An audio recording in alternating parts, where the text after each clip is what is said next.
Hello, and here we go with page 78.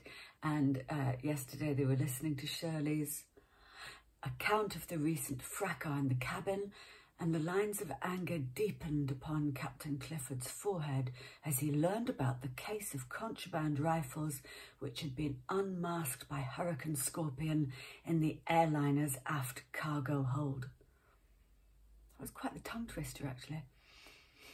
When Shirley's story reached its end, tinged with a note of self-reproach, Captain Clifford deliberately refrained from chiding her for not having reported the matter earlier, reminding himself how splendidly she had behaved after the forced landing and how fully occupied all of her time had been. Well, that's big of you, Captain Clifford. Excuse me, my hat's gone a bit, it's got a bit awry.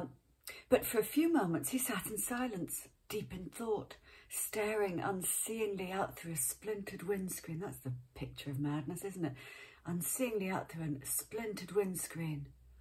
At the blaze of colour in the tangled unknown jungle barely 50 yards beyond the constellation's nose, with his fingers drumming the useless control column at his side. If the natives should be unfriendly, and the worst comes to the worst, he mused at length, here we go. Those rifles, brought into use at a critical moment, but only as a last resort, could be the salvation of us all. Of just a handful of bullets fired over the heads of natives who have never seen firearms before. Who've never seen firearms before could change a massacre into a rout. But used prematurely, those rifles could bring death to everyone on this plane, one which might have been averted with patience and diplomacy. We must go into the aft hold at once and take possession of the case of rifles. How quickly Captain Clifford turns to a tyrant, a despot, a gun-waving, bullet-firing despot, all under the guise of doing the best thing for everybody.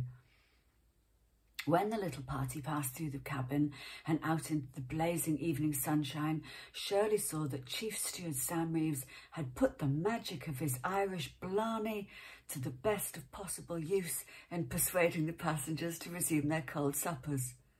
Eat your cold supper. Eat your fucking cold supper, see you. There was even chatter and laughter arising from the little group spaced out down its length.